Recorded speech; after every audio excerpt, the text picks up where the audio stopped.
Em relação ao diagnóstico.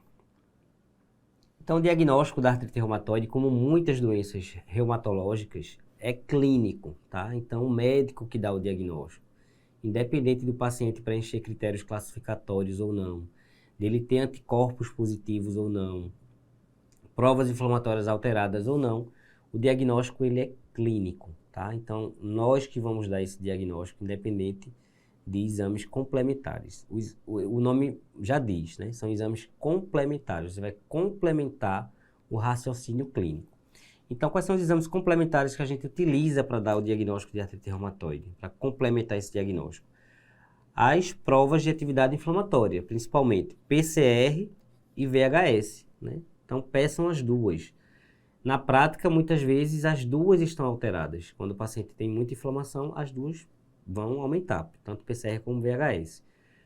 Se uma ou outra for alterada, é ela que você vai guiar o paciente em relação à terapêutica. Então, a gente vai ficar usando uma ou outra que for alterada para seguir o tratamento. Se as duas forem alteradas, você escolhe uma ou outra, tanto faz, tá?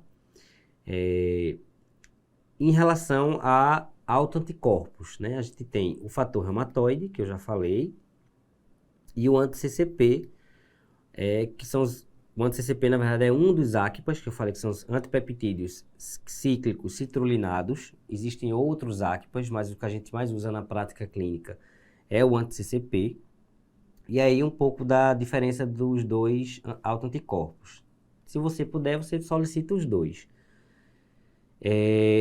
O fator reumatoide ele é mais barato, tá? Então, o anti-CCP muitas vezes a gente deixa de pedir pelo valor, mas se você está num centro que você consiga pedir os dois anticorpos, vale a pena, porque às vezes o paciente ele é ACPA positivo, fator reumatoide negativo. O fator reumatoide geralmente é uma IgM, tá? Que reage contra o IgG. E tem uma sensibilidade de 65% a 73% e uma especificidade de 80%. Quando o fator reumatoide está em altos títulos, quando é que eu considero altos títulos? Quando está mais que 3 vezes o valor da normalidade, tá? Geralmente os laboratórios botam um valor em torno de 14 de normalidade. Então, quando está 3 vezes esse valor, a gente considera altos títulos de fator reumatoide. E altos títulos de fator reumatoide confere ao paciente um pior prognóstico, mais erosões ósseas e mais manifestações extra-articulares. Então, é uma doença mais grave. E o anti-CCP? O anti-CCP tem a mesma sensibilidade que o fator reumatoide, em torno aí de 65% a 70%. Porém, com especificidade bem maior, chegando a 95%. Então, é mais de 90% de especificidade. Então, ele é mais específico do que o fator reumatoide. E quando o anti-CCP é positivo, não importa o título, tá? Mesmo em baixos títulos, confere já um pior prognóstico e um preditor de doença erosiva. Então, basta esse anti-CCP ser positivo, independente do título, já confere uma doença mais grave. Em relação a exames de imagem, né? A radiografia convencional ainda é o método preferencial para avaliar o dano estrutural ósseo. Serve tanto para diagnóstico como para monitoramento da doença, tá? Então, é importante a gente ter essa radiografia, mesmo que seja uma artrite reumatoide inicial, para a gente ter já as imagens basais do paciente e avaliar a progressão de doença a partir de então. E a gente tem hoje também como método complementar a ultrassonografia, né, que vem ganhando cada vez mais espaço em várias áreas, inclusive na reumatologia.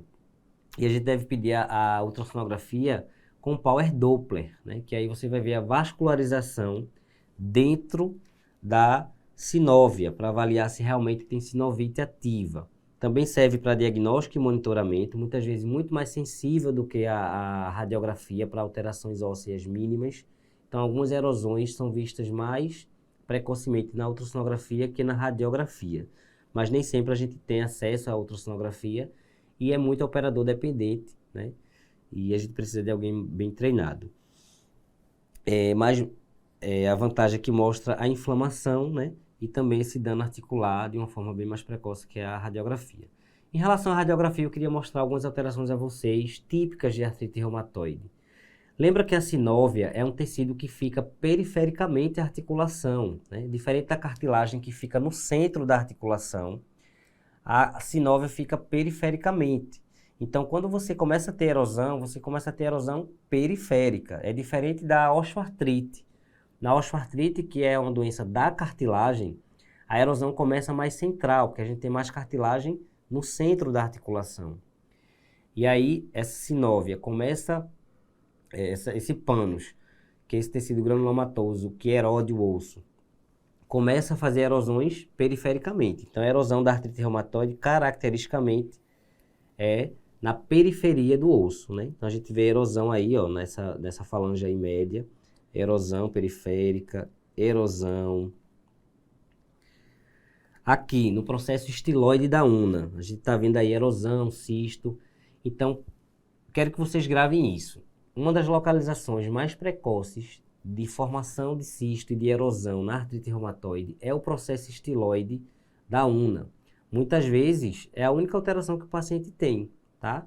Não é uma alteração patognomônica, mas é uma alteração que é típica da artrite reumatoide, que é mais frequente na artrite reumatoide. Então, quando você tem um paciente com suspeita de uma artrite reumatoide ou uma artrite inflamatória e tem essa erosão no processo estiloide, muitas vezes já uma destruição total do processo estiloide, a doença que mais causa isso, sem dúvida, é a artrite reumatoide. Então, é um dado que eu queria que vocês gravassem, que ajuda muito a gente na prática clínica para o diagnóstico diferencial das artrites inflamatórias. Aqui, numa fase já mais evolutiva, né, a gente nem consegue mais ver o processo estiloide, vê que a gente tem destruição do processo estiloide, redução do espaço radiocarpal, redução dos espaços entre os ossos do carpo. Lembra que eu falei que o carpo é o punho, né? É uma articulação, é uma localização muito típica de acometimento da artrite reumatoide. Erosão óssea aqui, ó, nas metacarpofalangianas, já com subluxação, né? Já com destruição, são alterações já irreversíveis. Aqui a gente já tem um punho bem comprometido, provavelmente com anquilose, o paciente já não consegue mais fletir o punho. Com muita fibrose, a gente não consegue nem individualizar os ossos aqui do carpo, tá? Aqui novamente, uma outra articulação, o joelho, né? Então, o que é que a gente vê aqui? Uma redução do espaço articular, com esclerose subcondral. Então, algumas alterações que são típicas da osteoartrite, só que aí é uma osteoartrite secundária pela artrite reumatoide. O que é que chama atenção? A gente tem muita diminuição do espaço articular. Essa diminuição ela não é assimétrica, então a gente não tem uma diminuição mais do espaço medial ou lateral, como acontece na osteoartrite primária, é uma diminuição do espaço simetricamente, globalmente, então isso fala mais a favor de uma osteoartrite secundária, e a gente tem menos formação de osteófito, né? Lembra que eu falei que na artrite reumatoide a gente tem um processo de estímulo maior a osteoclasto, então maior estímulo à reabsorção óssea, com menor estímulo à formação óssea. Então, diferente de outras artrites inflamatórias que eu costumo erodir e formar osso, como por exemplo na espondilite anquilosante, que eu formo osso na coluna, na sacroiliaca, como a artrite psoriásica, que eu faço periostite, eu faço formação óssea. Aqui, na artrite reumatoide, costumeiramente eu não tenho formação óssea, eu só tenho destruição óssea. Então, é uma doença que erode e não forma novo osso. E aqui nos pés, né, como eu falei também, ó, muita erosão aqui na metatarso, destruição articular, subluxação. Então, é uma doença bem agressiva que erode bastante, deforma, e essas deformidades são irreversíveis. Por isso a importância do diagnóstico, do reconhecimento precoce e do tratamento precoce para mudar o curso de doença. Em relação ao diagnóstico diferencial, é um diagnóstico diferencial amplo, tá? Então, quando você pega um doente que tem uma poliartrite, e é uma poliartrite ainda aguda ou subaguda, com menos de 6 semanas, né? Para eu considerar o diagnóstico mesmo de artrite reumatoide, eu preciso ter uma artrite crônica, acima de 6 semanas. Se é uma artrite precoce, eu vou fazer diagnóstico diferencial principalmente com as infecções virais. E aí procurar sempre outros sinais e sintomas de infecções virais, febre, exantema. E aí quais são as infecções virais que mais causam artrite, né, na prática? Chikungunya, que está aí com a gente há mais ou menos 6, 7 anos. Parvovírus B19, HIV, rubéola, as hepatites B e C principalmente. Então é importante numa poliartrite aguda, subaguda, fazer o diagnóstico diferencial com as infecções. Um paciente com poliartrite, digamos uma poliartrite já crônica, acima de 6 semanas, e que vem com um fator reumatoide positivo. Então, não fechar o diagnóstico para artrite reumatoide apenas pelo fator reumatoide positivo. Por quê? Outras doenças autoimunes, como doenças do tecido conjuntivo, lúpus, síndrome de Sjögren, podem ter uma poliartrite com fator reumatoide positivo. Então, avalie outras manifestações clínicas para pensar em outro diagnóstico. E lembrar que síndrome de Sjögren é uma doença que positiva muito mais o fator reumatoide, é a doença que mais positiva o fator reumatoide, mais do que a própria artrite reumatoide. E se você tem uma poliartrite com fator reumatoide negativo, pode ser artrite reumatoide soronegativa, né? Que a gente tem artrite reumatoide também soronegativa, com fator reumatoide e anti-CCP negativos. Mas pensar também em outros diagnósticos, como as espondiloartrites periféricas, como a artrite reativa, a artrite relacionada à doença inflamatória intestinal, a artrite psoriásica e a osteoartrite, que muitas vezes tem um componente inflamatório, erosivo, apesar de ser uma doença não considerada autoimune. Muitas vezes a artrite reumatoide se comporta como artrite intermitente, né? Então existe um quadro chamado de reumatismo palindrômico, que muitas vezes é a fase inicial da artrite reumatoide e posteriormente a artrite reumatoide se estabelece, mas que confunde a gente e faz diagnóstico diferencial com as artrites intermitentes, principalmente as microcristalinas, que as mais comuns, né, representantes desse grupo, é a gota e a pseudogota, que é a doença por pirofosfato de cálcio. E quando você pega um paciente com a poliartrite, né, e é um idoso, então poliartrite em idosos, a gente precisa lembrar também de outros diagnósticos, principalmente a polimialgia reumática, que muitas vezes vem acompanhada da arterite de células gigantes, mas que dá geralmente muita dor em cintura escapular e pélvica, né? Também pode ter artrite de mãos, de punhos, mas classicamente é mais de ombros e quadris. E lembrar também nos pacientes idosos da artrite paraneoplásica, inclusive com fator reumatoide positivo, né? Lembrar que o fator reumatoide ele pode positivar simplesmente pela idade, ele é muito inespecífico. E em torno de um terço dos pacientes com artrite reumatoide está nessa faixa etária aí de pacientes idosos, né? A gente tem uma maior prevalência de artrite reumatoide nos pacientes idosos. E aí como é que a gente faz o diagnóstico, né? Então, diante de um paciente com uma poliartrite simétrica, aditiva, com rigidez matinal maior que 1 hora, principalmente de mãos e punhos, né? Uma artrite já crônica, maior que 6 semanas, eu peço o laboratório, o paciente geralmente tem alterações de provas inflamatórias, tanto PCR como VHS, peço os anticorpos, fator reumatoide, anti-CCP, que podem, lembrando, podem ser negativos, mas costumam ser positivos na artrite reumatoide, e os exames de imagem que vão me ajudar, né?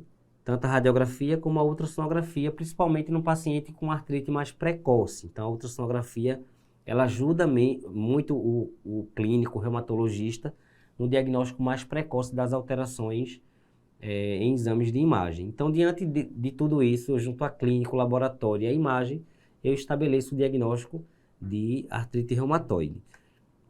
E aí existem os critérios, né? Na reumato tem muitos critérios classificatórios de doença.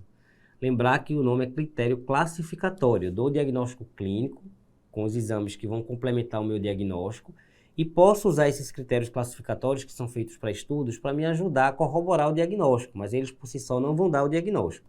E aí a gente tem esses critérios classificatórios de 2010, do ACR-EULAR, que a gente vai somar os pontos, e para classificar o paciente ele deve preencher pelo menos 6 pontos desse aí.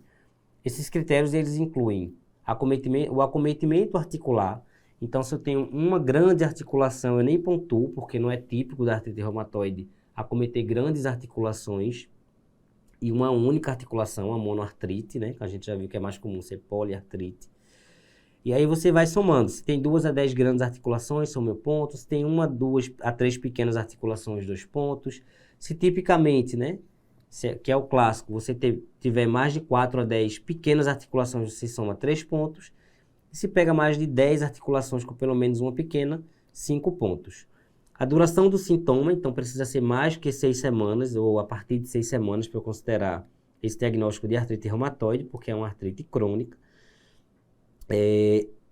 Os anticorpos, tanto o fator reumatoide como o anti-CCP, se eles são negativos, eu não pontuo. Se tem baixos títulos, pontuo 2. Se tem altos títulos, pontuo 3. Ou um ou outro, tá? O fator reumatoide ou anti-CCP.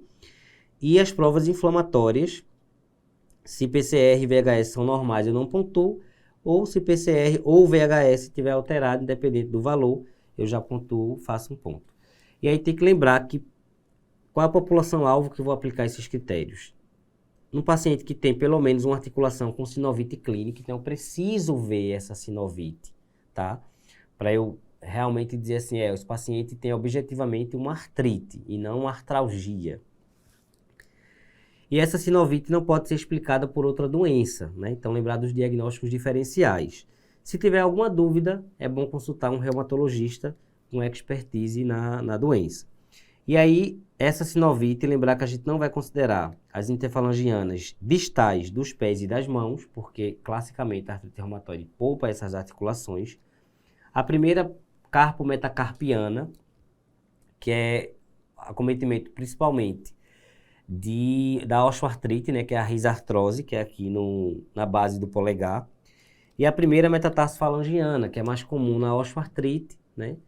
E também na gota. Então, essas articulações a gente não inclui se o paciente tiver sinovite nessas articulações.